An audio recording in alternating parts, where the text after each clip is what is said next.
Buenos días. Muchísimas gracias por estar con nosotros en este momento tan especial.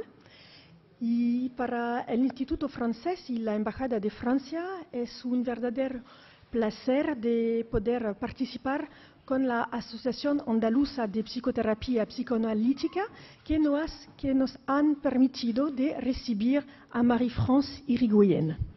Yo no voy a presentarla porque yo creo que todos la conocen y van a aprovechar este momento para poder escucharla, por supuesto, y también compartir un momento con ella. Así que muchísimas gracias a usted otra vez y les dejo la palabra a Diana. Bueno, buenos días a todos y la Comisión Directiva de la Asociación Andaluza de Psicoterapia Psicoanalítica os agradece vuestra presencia porque es el mejor recibimiento que podemos hacerle a la doctora Marie-France Irigoyen, vuestro interés por escucharla.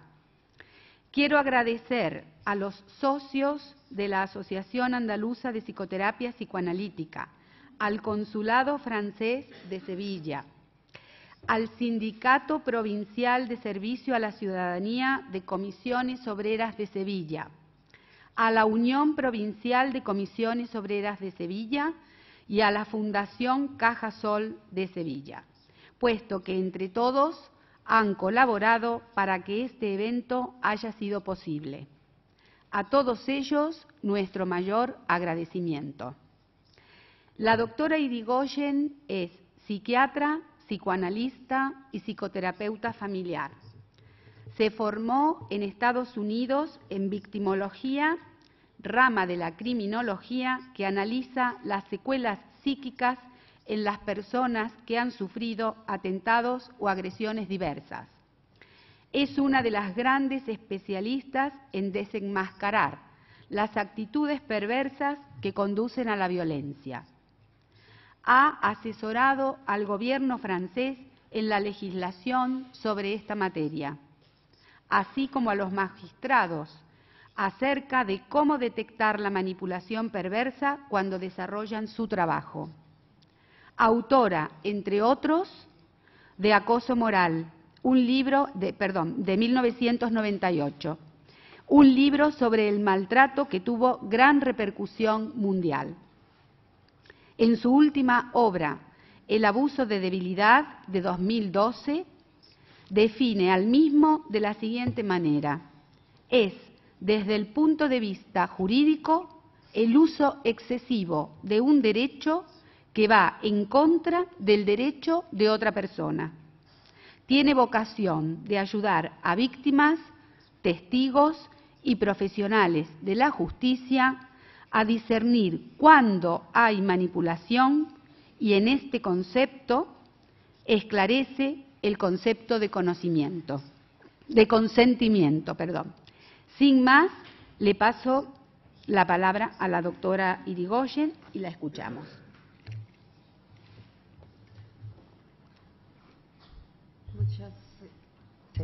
Muchas gracias a todos y a todas por ser aquí. Alors maintenant, je vais parler français. Désolée, mon espagnol n'est pas assez certain. Tout d'abord, je remercie l'Association andalouse de psychothérapie et de psychanalyse. Je remercie aussi l'Institut français de m'avoir invitée. Je suis absolument ravie d'être là, d'autant qu'il fait beau et qu'en France, il fait encore un peu froid. Donc, c'est tout à fait parfait pour moi. Alors, de quoi je vais vous parler?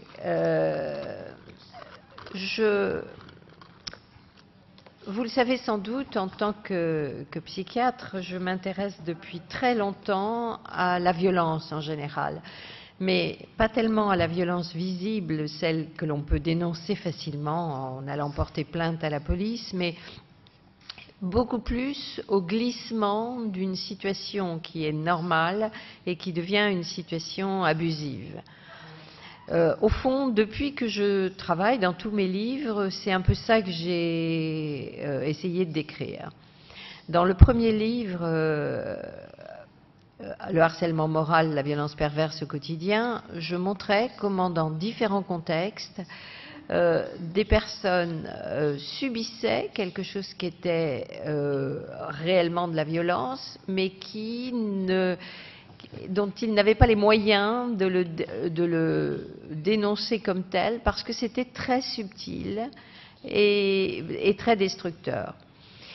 À la suite de la publication de ce premier livre, il y a eu un emballement médiatique, un emballement des personnes qui souffraient et qui étaient absolument ravis que quelqu'un mette des mots sur une situation qu'ils avaient vécue, mais qu'ils n'arrivaient pas vraiment dont ils n'arrivaient pas à définir les contours. Alors, j'ai reçu des centaines et des milliers de lettres, de messages. Le livre s'est très bien vendu, puisque en France, la première édition s'est vendue à 450 000 exemplaires, ce qui est beaucoup. Et il se réédite toujours en livre de poche. Et je sais qu'ici, en Espagne, ça se vend très très bien. Ça a été traduit en 28 langues. Pourquoi un tel succès ? Alors, on peut se demander, parce que finalement, je ne faisais que décrire avec mes mots des situations que j'avais entendues et que j'essayais moi de décrypter. Alors, peut-être c'est intéressant de comprendre pourquoi j'ai eu envie d'écrire ce premier livre. Moi, je suis psychiatre. Je dirais de la génération du féminisme français, des années 68-70, où j'ai fait mes études de médecine à ce moment-là. En même temps, je suis psychanalyste, je suis formée en thérapie systémique, j'ai différentes approches de travail thérapeutique. Et quand je décrivais ces situations où que moi, en tant que femme, je disais mais c'est pas juste là ce qui se passe, c'est pas normal, j'avais des confrères qui me parlaient du masochisme des victimes à l'époque et qui me disaient oh mais si ces personnes restent dans ces situations qui les fait souffrir, c'est qu'au fond ça doit leur plaire. Et il y avait des psychanalystes qui me parlaient de la jouissance des victimes à être victimes. Effectivement, le masochisme, ça existe. Mais moi, j'essayais d'expliquer que ce n'était pas de ça dont il s'agissait. J'essayais de montrer qu'il y avait des situations dans lesquelles on était piégé. Et si on aidait la personne à en sortir, elle n'allait pas retomber dedans. Et que nous, on devait avoir, en tant que thérapeute, on devait avoir une approche un peu soutenante pour aider ces personnes-là. Et comme j'avais du mal à me faire entendre de mes confrères, eh bien, je me suis dit, je vais écrire un livre. Et comme je pensais que c'était plus simple, j'ai pensé que c'était mieux de l'écrire avec mes mots à moi, comme pour parler à mes patients. Et je pense que c'est ça qui a marché. Alors, sans compter qu'en France, dans les langues latines, j'ai inventé le terme harcèlement moral. Pourquoi moral? Alors, je suis partie, bon, ça, maintenant on a un peu oublié puisque c'est passé dans le langage commun. Mais ce terme, je l'ai inventé parce que, en tant qu'analyste, Freud parlait, et là-dessus j'étais complètement en désaccord avec Freud, parlait du masochisme sexuel, du masochisme moral, du masochisme féminin. Faut penser que quand on est psychanalyste et freudien, Freud était avec son époque, c'est-à-dire que, au fond, pour lui, c'était un peu normal que les femmes soient des êtres fragiles, qui subissent, et les hommes dominants. Hein, c'était dans l'ordre des choses. Donc, il y avait déjà le harcèlement sexuel qui existait déjà dans la définition. Enfin, il y avait déjà une définition du harcèlement sexuel, même si elle n'était pas bonne.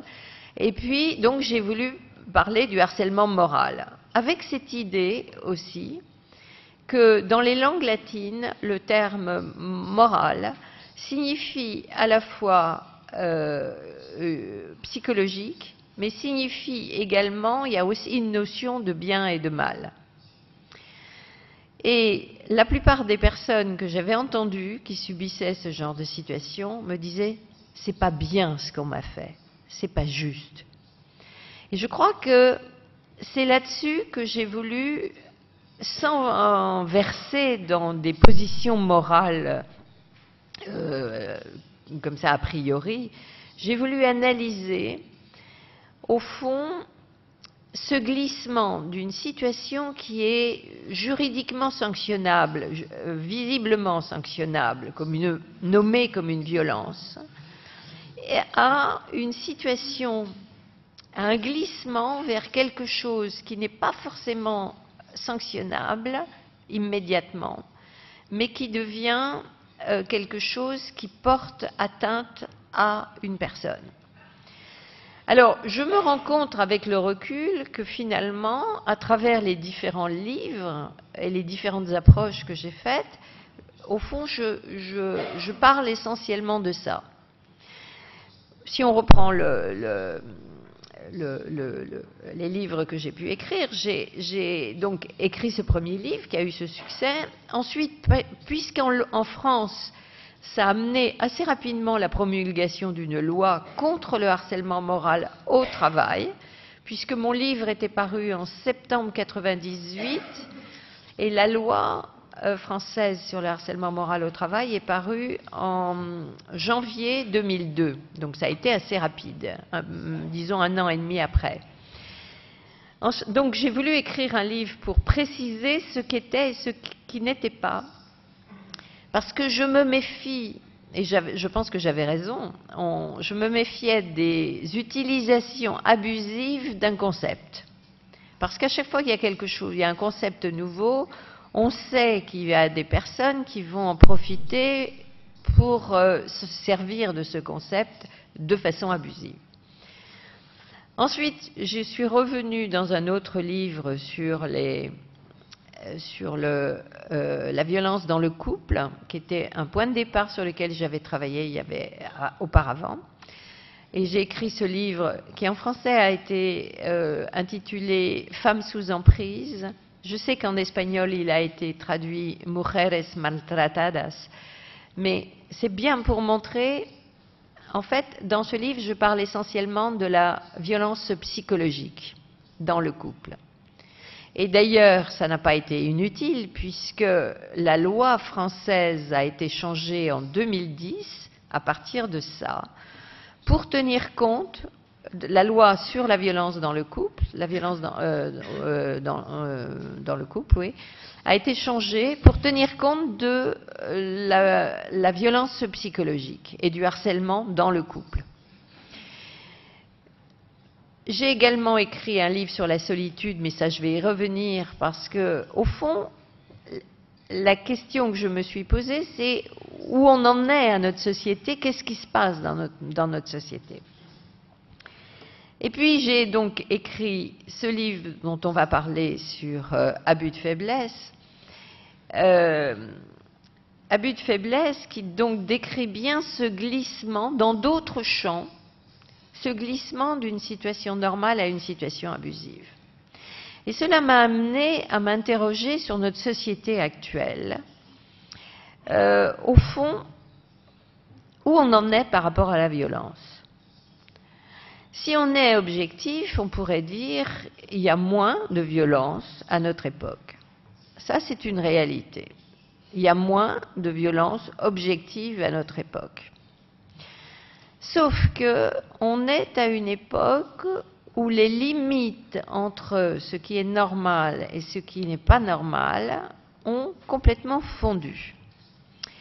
D'ailleurs, les psychologues et psychiatres qui sont là le savent très bien, les pathologies que nous rencontrons ne sont plus du tout les mêmes pathologies qu'il y a 30 ans. Nous ne rencontrons pratiquement plus de névrosés. De temps en temps, on en rencontre, on est content. Enfin, un névrosé. Enfin, quelqu'un de normalement névrosé. Nous rencontrons actuellement des gens qui sont dans ce que nous appelons des pathologies narcissiques. Et parmi ces pathologies narcissiques, il y a ce qui s'appelle les états limites. Et si nous lisons les journaux, si nous sommes connectés sur nos tablettes et nous regardons ce qui se passe un petit peu dans le monde, on constate qu'il y a plein d'abus, tous les jours des abus scandaleux qu'on n'arrive pas vraiment à dénoncer, où on sent que quand même il y a quelque chose qui n'est pas juste, et pourtant, eh bien, est-ce que c'est normal, est-ce que c'est pas normal? Il suffit d'avoir des bons avocats, des bons arguments, et on arrive à passer de l'autre côté de la frontière. Au fond, on est à une époque où les plus malins, ceux qui s'en sortent, ceux qui sont brillants et qui réussissent, savent passer d'un côté et de l'autre de cette frontière qui n'est pas si précise, parce que où est la limite de ce qui est normal, pas normal? Alors, là, au fond, à un moment, je me suis interrogée sur qu'est-ce que la violence et à quel moment on est dans la violence. Au fond, moi, j'aurais tendance à répondre à ça qu'on est dans la violence. La violence n'existe qu'à partir du moment où elle est nommée comme telle. Je vous prends un exemple. Je reçois parfois des femmes qui me disent j'ai vécu une situation comme ci, comme ça, et puis j'ai lu votre livre, et là j'ai reconnu ma situation, et effectivement, je comprends mieux pourquoi j'étais pas bien dans cette situation. Et maintenant, je peux dire que c'est de la violence. Sauf que ces femmes-là ne le nommaient pas comme violent. Elles pensaient que c'était une fatalité quand on était femme. Il y a plein de situations comme ça. Et alors depuis j'ai été nommée expert auprès de la Cour d'appel de Paris, et je suis quelquefois amenée à donner un avis dans des situations où on se rend compte que des personnes ont été entraînées dans des abus graves, que vu de l'extérieur on dit mais comment ils ont pu accepter des choses pareilles.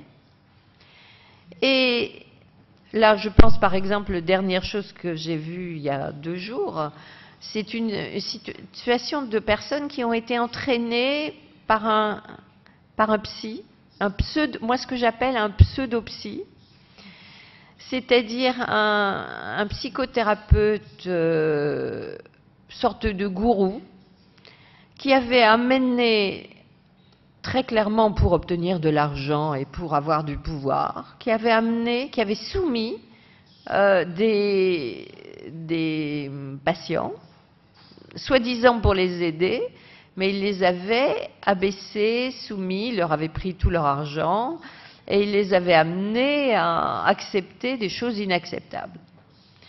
Mais ce glissement s'étant fait progressivement, et puis je vais vous dire, la justice est très embêtée par rapport à ça, parce que où est la limite des... Vous voyez, je digresse déjà, mais vous allez voir, je vais digresser tout le temps. Désolée, je suis un peu comme ça. Oui, où est la limite de pratiques psychothérapeutiques un peu spéciales, hein, c'est normal maintenant, on fait des week-ends, c'est même plus New Age, on fait des nouvelles thérapies. Et où est la limite d'une nouvelle thérapie très efficace et une thérapie qui est je ne sais pas comment on pourrait dire, un abus de faiblesse. Où est la limite? C'est pas évident. Et donc, je précise que dans ce cas dont je parle, en fait, la justice comme angle d'approche même s'il y avait au passage abus sexuels quand même, mais après tout, elle était consentante, et je vais revenir sur le consentement. Où est la limite de ce que la justice peut sanctionner? Et en fait, le seul biais pour ce genre de choses, c'est l'escroquerie. Alors, on va revenir là-dessus, si vous voulez. Alors, pour parler de la violence, je disais que ce qui est inacceptable en matière de violence varie historiquement, géographiquement. On voit qu'il y a des pays où, je ne sais pas, il y a des pays où si vous volez un truc, on vous coupe la main. Si vous trompez votre mari, vous êtes lapidé à mort, etc., etc. Donc, on voit bien que les limites ne sont pas les mêmes ailleurs. On a nos jugements. Après tout, qu'est-ce qui dit que nos jugements sont les bons? Alors, chacun est persuadé que sa vérité est la bonne vérité. Mais on voit bien que ce n'est pas si simple. Alors, on est en même temps à une époque de grand angélisme, avec une augmentation de la sensibilité à la violence. Il suffit de regarder la télévision pour voir que on nous montre beaucoup de victimes à la télévision. Dans les médias, on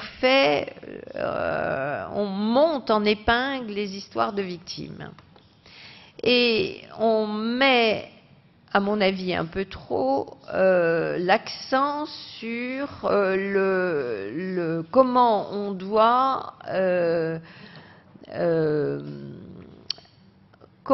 une victime doit être reconnue en tant que victime pour pouvoir s'en sortir. Alors, je ne dis pas que ce n'est pas vrai, mais je crois qu'actuellement, on est un peu trop dans le droit des victimes qui fait que... je vous prends un exemple. Quelquefois, on me demande d'aller intervenir à la télévision à propos de tel ou tel cas, de telle ou telle situation. Et en général, les journalistes me disent « Vous n'auriez pas une victime, venez avec une victime. » Et alors je dis « Mais je n'ai pas mon sac de victimes avec moi. » Et je leur explique que les personnes qui souffrent le plus ne sont pas celles qui le montrent le plus. Et en fait, la télévision vous montre quoi? La télévision vous montre les victimes qui pleurent, qui sont dans le chose dramatique, et ça explique la situation. Et il faut faire attention parce que l'expérience montre que les personnes qui pleurent le plus ne sont pas les personnes qui souffrent le plus. Et qu'on peut tout à fait renverser une situation et se poser en victime pour pouvoir manipuler quelqu'un. Alors, il faut donc être un peu subtil. Alors, je vais entrer un peu plus dans les détails. Là, on va voir une entrée en matière, on va dire. Alors, peut-être que je vais commencer par vous parler, je vais procéder à l'envers pour vous parler du dernier livre, non, qui n'est pas le dernier livre, parce que le dernier livre, c'est une mise au point sur le harcèlement moral au travail, en France et à l'international, j'ai vu qu'il était ici. Mais je vais vous parler d'abord du livre Abus de faiblesse, en expliquant un petit peu comment se mettent en place ces manipulations et ces abus. Donc, qu'est-ce que c'est un abus? Je pense que c'est la même chose ici. On a en France le terme abus de boisson. Vous buvez un verre, ça va. Vous buvez 2 verres, ça va encore. Ouais. 3, ça dépend comment vous êtes. Ça peut encore aller. Et puis, si vous buvez un 4e verre, là, vous êtes dans l'abus. Donc, il y a un glissement. Personne ne va dire qu'à 2 verres et demi, c'est fini, vous êtes en infraction. Si vous conduisez une voiture, il y a le taux d'alcoolémie. Mais si vous marchez à pied, jusqu'à présent, on ne va pas dire que là, c'est la limite. Eh bien, c'est pareil pour un certain nombre de situations. Alors, dans le livre à but de faiblesse, je suis partie d'un texte de loi. Décidément, je suis très avec les juristes. Je suis partie d'un texte de loi qui est en France, qui est la loi sur l'abus de faiblesse. Je sais que ça existe un peu partout dans tous les pays. Il y a des petites nuances, mais c'est à peu près la même chose. Au départ, la loi sur l'abus de faiblesse en France, c'était une loi sur l'escroquerie, uniquement. Essentiellement, comment on peut escroquer une personne âgée en manipulant la personne âgée, par exemple en lui disant « mais vos enfants ne viennent jamais s'occuper de vous, votre famille n'est pas gentille avec vous, moi je suis là, je vais vous aider, puis entre-temps faites-moi un chèque ou donnez-moi de l'argent ou bien donnez-moi vos bijoux, des choses comme ça ». En France, nous avons eu une affaire assez spectaculaire qui était l'affaire Bettencourt. Et au fond, la question, c'est où est la liberté d'une personne de donner son argent à quelqu'un d'autre qu'à ses enfants? Parce qu'il y a des enfants qui sont ingrats aussi. Alors, où est la liberté et où est, à quel moment on est dans l'abus? Eh bien, il n'y a pas une réponse. Au fond, toutes ces situations dont je vais vous parler sont des situations où il n'y a pas de réponse. En tous les cas, moi, je n'ai pas une vérité. Mais ce que je crois, c'est qu'il faut que nous nous interrogions. Et le problème à notre époque, c'est qu'on ne s'interroge plus. Alors peut-être que c'est à cause de toutes nos connexions et de ce changement de la société dont on parlait, c'est que, au fond, on est dans un monde où on n'aime pas le doute. Il faut des certitudes, il faut des vérités. Mais dans des sujets comme ça, il n'y a ni certitude ni vérité, il doit y avoir un questionnement et des remises en question pour essayer de comprendre.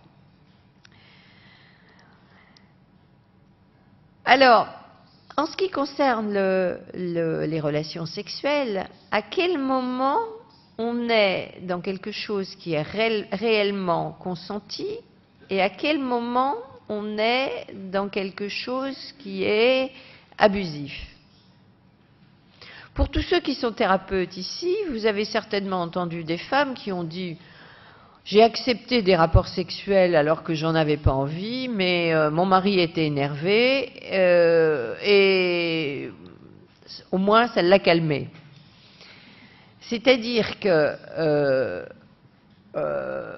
c'était un consentement mitigé. Est-ce que j'avais vraiment envie? Non, j'avais pas envie, mais j'ai préféré le faire pour avoir la paix. Parce que sinon, il allait me faire des histoires. Et bon. Il y a des situations qui sont beaucoup plus compliquées. Je pense à l'affaire qui s'était passée avec Julian Assange, je crois que c'est en Suède, où il a eu 2 plaintes pour agression sexuelle avec des femmes avec qui il avait des relations consenties, mais au milieu de la nuit, elles n'étaient pas très bien réveillées, donc ce n'était pas consenti. Bon. Il faut savoir que, alors ça nous montre encore la différence entre la Suède où ma foi, on est très très strict sur ce genre de choses, et puis d'autres pays où on dirait, bon, ok, après tout, elle avait accepté d'être dans le même lit, elle avait accepté d'avoir des relations sexuelles, un truc de plus, un de plus ou un de moins, c'est pas très, très, très grave. Donc en fait, ça c'est aussi un questionnement. Alors, je pense que ces notions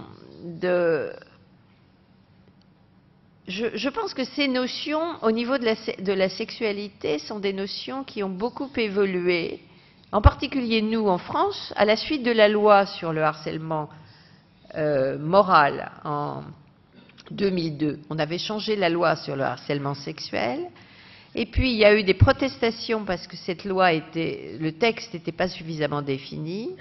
Et donc, il y a eu récemment un changement de la loi sur le harcèlement sexuel. Au fond, là, je dirais, il faut qu'il y ait du débat là-dessus pour essayer de comprendre à quel moment ça se passe.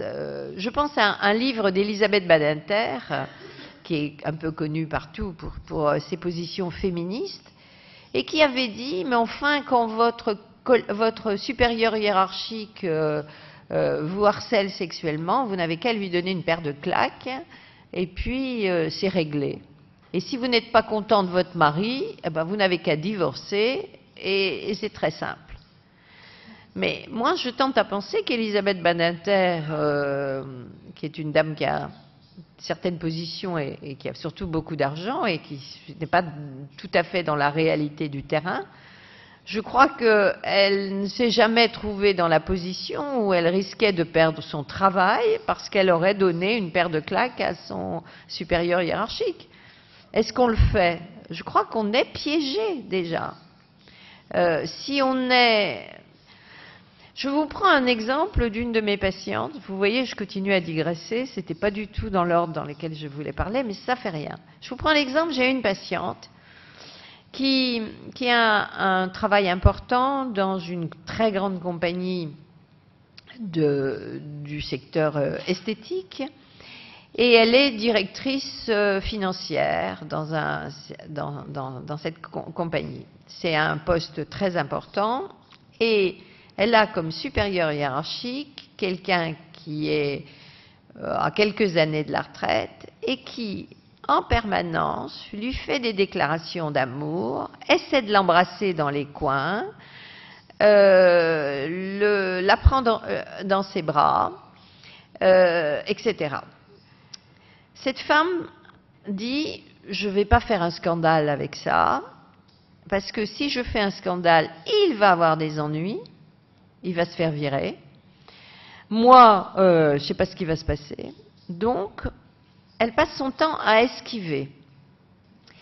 Le problème qui s'est passé, c'est que une de ses subordonnées, une de ses collaboratrices, qui a bien vu, parce que tout le monde a vu qu'il la poursuit un peu partout, une de ses collaboratrices a commencé à lui faire à elle du harcèlement moral parce qu'elle ne la supportait pas, parce qu'elle était jalouse, ce qu'on peut comprendre. Et donc on se retrouve avec une équipe où il y a des histoires entre les personnes, avec du harcèlement moral incontestable, et un harcèlement sexuel qui n'est pas nommé, qui officiellement n'existe pas. Et cette patiente qui vient me voir et qui me dit « moi, je ne veux rien dire.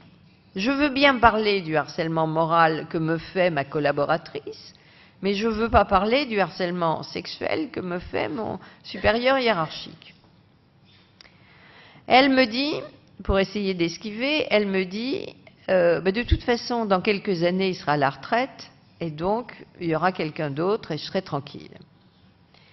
Je ne sais pas ce que vous en pensez de cette situation. Comment vous régleriez ça? Vous voyez, je vous laisse sur ces interrogations. Vous voyez, aujourd'hui, je ne vais pas vous apporter de réponse, je vais vous apporter les interrogations. Mais pour vous expliquer que les situations sont souvent très intriquées, avec beaucoup de non-dits. Et alors ça va m'amener, mais j'avais dit que je ne parlais pas aujourd'hui du harcèlement moral au travail, mais vous voyez qu'on tourne autour quand même.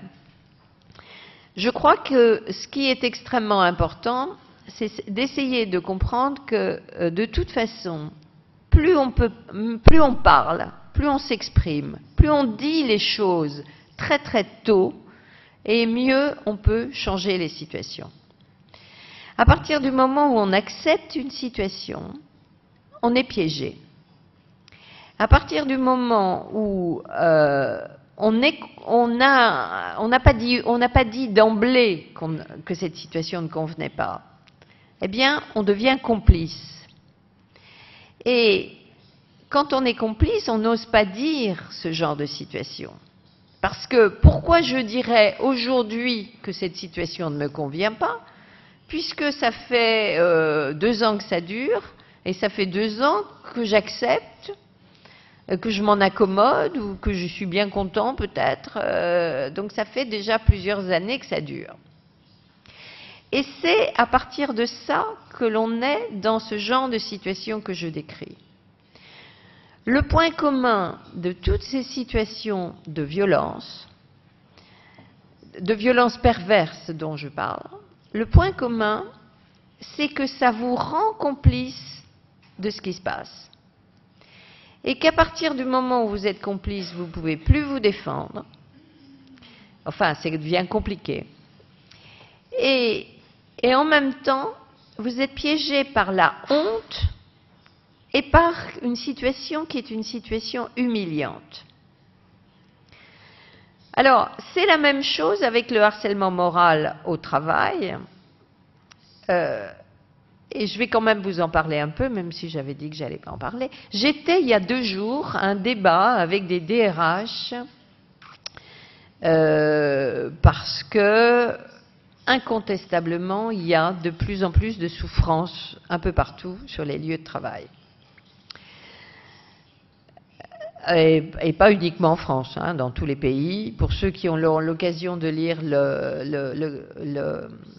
mon dernier livre là-dessus, c'est dans tous les pays du monde, y compris dans les pays asiatiques qui découvrent ça, les pays latins, un peu vraiment partout. Alors, une des discussions que j'avais avec certaines personnes qui travaillent sur ces sujets était que peut-être la différence qu'il y a entre le harcèlement moral au travail et le stress et le burn-out, cette différence, c'est peut-être que dans le harcèlement moral au travail, ça amène de la honte et de l'humiliation et des conséquences sur la santé qui ne s'effacent pas comme ça, avec du stress post-traumatique, avec des troubles psychosomatiques importants, parce que tout ce qu'on n'arrive pas à exprimer avec des mots, eh bien c'est le corps qui l'exprime. C'est le corps qui encaisse. Alors je vais revenir sur mes notions d'abus. Au fond, comment on arrive à abuser quelqu'un? Comment on arrive à mettre quelqu'un sous emprise? Parce que c'est de ça dont il s'agit, au fond.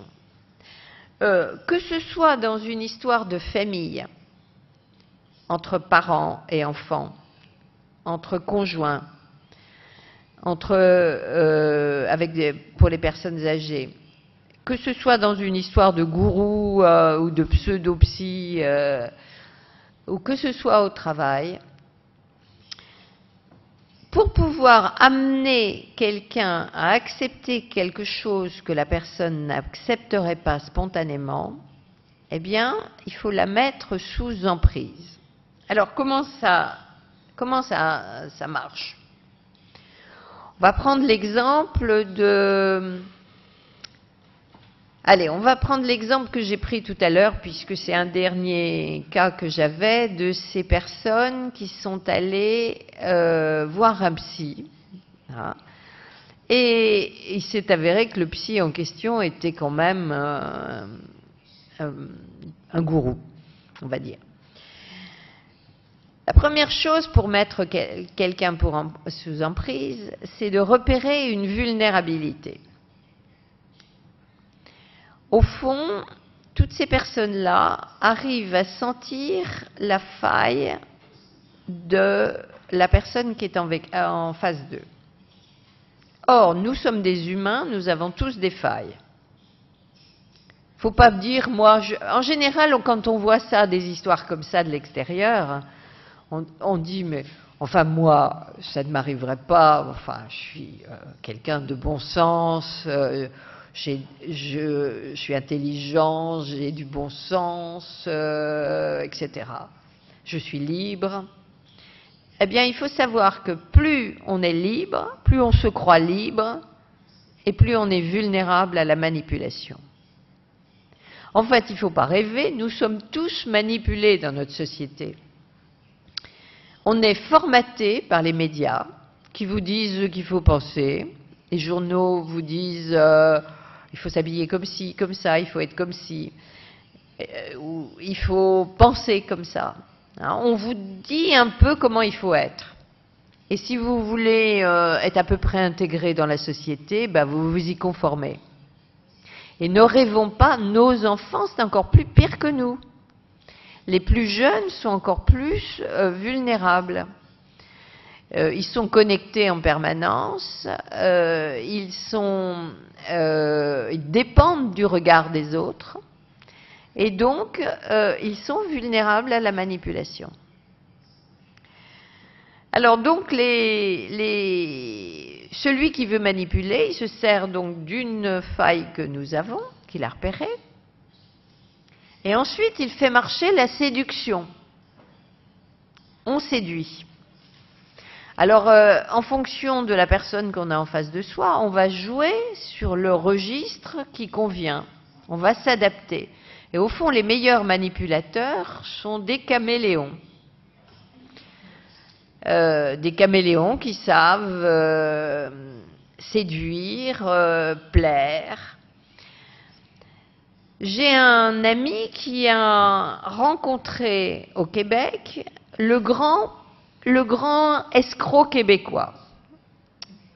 Ce grand escroc québécois, qui était cherché par la police internationale, mais mon ami ne le savait pas, il a rencontré cet homme et il me dit, mais c'était l'homme, il n'était pas beau, il avait rien d'extraordinaire, mais c'était l'homme le plus charmant que j'ai jamais rencontré. Il était disponible, et il dit, plutôt que de parler d'abus de faiblesse, je parlerai d'abus de sympathie. Il était éminemment sympathique. Jusqu'au moment où il s'est un peu rendu compte qu'il y avait des trucs avec les cartes bleues quand même. Et bah, si ça vous intéresse, vous le lisez, parce que je le raconte dans le livre Abus de faiblesse. Et il se trouve que ce monsieur, l'escroc en question, je suis allée voir moi sur Internet, il a réussi à escroquer les grands sportifs internationaux, parce qu'il allait essentiellement dans les compétitions sportives. Donc il a escroqué un certain nombre de grands tennisman ou tenniswoman, il a escroqué beaucoup. Et puis, alors il y a une interview, j'ai entendu une interview à la radio de lui, parce qu'il plaît, cet homme, cet escroc, plaît également aux médias, parce qu'il parle très bien, il est très séduisant, charmant et tout. Et il expliquait qu'il avait changé de tactique, qu'il préférait maintenant escroquer les petites gens que les gens très fortunés, que ça demandait plus de travail parce qu'il fallait plus de petites escroqueries, mais que les petites gens ne prenaient pas des grands avocats pour les défendre et que donc il se retrouvait donc, parce qu'il a fait de la prison quand même, il se retrouvait donc avec moins d'ennuis en escroquant des petites gens. Et au bout du compte, c'est le même résultat, hein, puisqu'au bout du compte, ce qui importait, c'était de gagner de l'argent. Mais je vous ramène un peu à notre société. Si on reprend, là aussi je vous suggère de lire les journaux, si on reprend l'affaire Madoff, au fond il a escroqué combien de personnes? Et ça marchait. Finalement il n'a pas eu tellement d'ennuis. Si, il a eu des ennuis à la fin, mais les banquiers qui étaient derrière, combien de banquiers ont fait des choses, là je vais peut-être dire des choses pas politiquement correct, mais je me lâche. Combien de banquiers ont escroqué des gens et se retrouvent avec pas tant d'ennuis? En France, nous avons un banquier, que je ne nommerai pas, mais enfin on peut le reconnaître, qui a quand même coulé une banque française, une banque belge, et qui est parti avec un parachute doré, très doré. Et il a été auditionné à l'Assemblée nationale pour lui demander des comptes quand même. parce que nous remboursons l'argent qu'il a coulé, nous remboursons avec nos impôts. Eh bien, il a pris un air navré, désolé, etc. Et qu'est-ce que vous croyez qu'il a fait pour être sûr qu'on ne lui pique pas son fric qu'il a reçu? Je précise, le monsieur en question, le banquier en question dont je parle, c'était dans tous les journaux, alors qu'il a été reconnu qu'il avait fait des fautes professionnelles, qu'il avait donc coulé 2 banques, ou plusieurs banques, fait des mauvais investissements, c'est de l'escroquerie quand même. Eh bien, il touche d'un côté, si je ne me trompe pas, oui, 60 000 € par mois, plus 40 000 € par mois, autant que si je sais compter, ça fait 100 000 € par mois, de retraite, chapeau, en plus de ce qu'il touche de sa retraite normale. Je trouve que ça fait beaucoup d'argent. Eh bien, ce monsieur n'a pas tant d'ennuis que ça. Il a été auditionné, bon, d'accord, mais c'est tout. On a dit que c'était pas bien, il y a eu de la désapprobation. Donc, vous voyez, je suis en train de vous expliquer que, au fond, notre société amène à de plus en plus de tolérance par rapport aux abus. Mais je vais y revenir après. J'étais en train d'expliquer comment on mettait en place l'emprise. Alors, l'emprise, on repère, voilà, celle-là, elle a telle faille, je vais y aller là. Il faut que je joue ce jeu-là pour que ça marche bien. Ensuite, on va séduire. Ensuite, si on veut que la personne ne se défende pas trop, on va l'isoler. On va l'isoler de sa famille, on va l'isoler de ses amis. Et une des façons d'isoler, c'est de médire. Dire du mal de quelqu'un, dire du mal de la famille. Suggérer, par exemple, oh bah tu sais, quand t'es pas là, ta famille, ils disent du mal de toi. Oh, puis alors, tes amis, finalement, tu croyais que c'était des bons amis, mais pas du tout. Puis, franchement, ils sont pas à ton niveau. Tu as vu comment ils sont. Donc, on casse les liens. Une fois qu'on a isolé la personne, on sait